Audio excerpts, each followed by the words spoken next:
5 seconds. Panditji thoughts had a pronounced scientific outlook. He promoted the scientific temper while working and unceasingly for industrial revolution. This is part of our history. We have only to look around us and see the giant projects which he conceived, planned and implemented to bring prosperity not only to his generation but for generations to come. He described these great enterprises as modern temples. These are indeed the most fitting memorials to this great son of India. Large irrigation and power projects have made the deserts bloom and ensured uninterrupted water supply for the expansion and diversification of agriculture and industry, large and small. The basic heavy engineering and machine making industries provide the sinews to our industrial and agricultural growth, which is further augmented by the increasing use of indigenously manufactured fertilizers and pesticides. One has to view the great panorama of the Green Revolution and the socio-economic development programs ushered in by the National Extension Service and community development concepts. This will convey an idea of Panditji all-comprehending mind, his faith in his people, and his compassion and concern for the welfare of future generations. As one stands and contemplates these enormous modern temples, one cannot but be lost in admiration for this far-seeing architect of our nationhood. Panditji's secularism was related to Gandhiji's realization of the universality of all religions. He made his own discoveries during his extensive travels within and outside the country.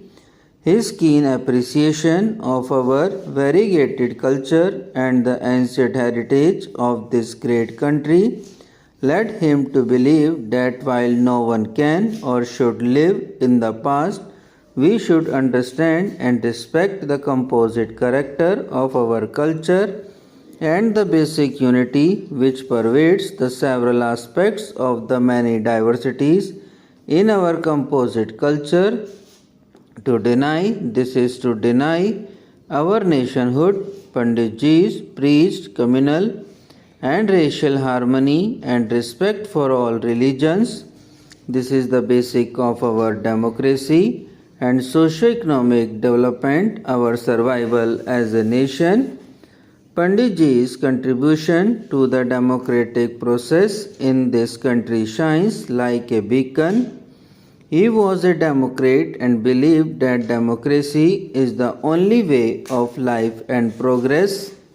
His speeches in the Constituent Assembly on freedom and objectives of freedom, especially on social and economic matters, resounded throughout the free world, bringing hope and cheer to many. A sharp legal mind helped him in giving us a constitution.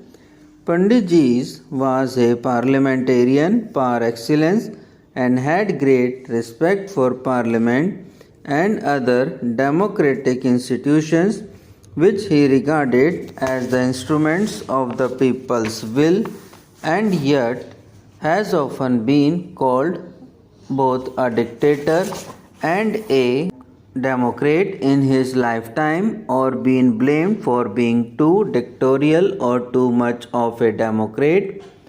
He had ways and was always impatient when faced with inaction, but he was no Caesar and was always a true democrat at heart. Tolerance is a prerequisite to a parliamentary democracy, and Panditji, who taught the temper of peace in international affairs, maintained this quality in the working of our own democracy.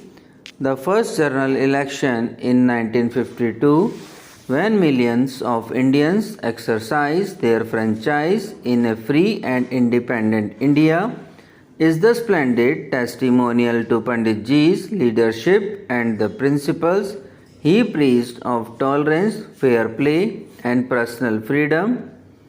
His unfaltering vision guided us in 3 general elections and gave us the confidence that we could run our own affairs. This spirit was carried by Nehru to the villages, to the people at large, for he believed not only in democracy at the national level but in democratic decentralization. Panditji taught us how to think and act democratically.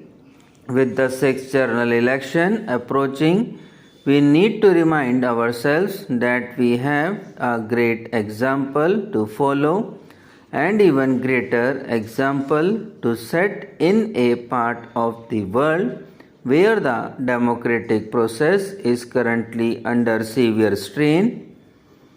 Panditji was not a rigid socialist but a practical socialist who realized that socialism would not come about overnight but could be achieved only openly and through democratic processes.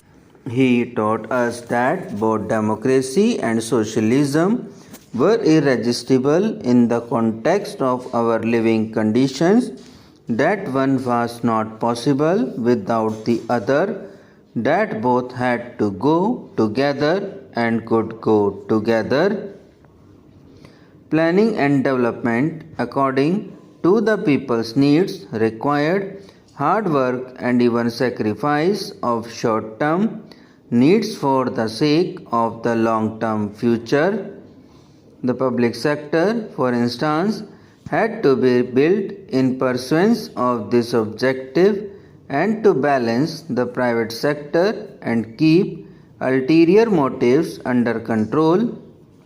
The state had necessarily to invest in many industries in which large-scale private investment on such a scale was not forthcoming or even possible, particularly in science and technology and atomic energy.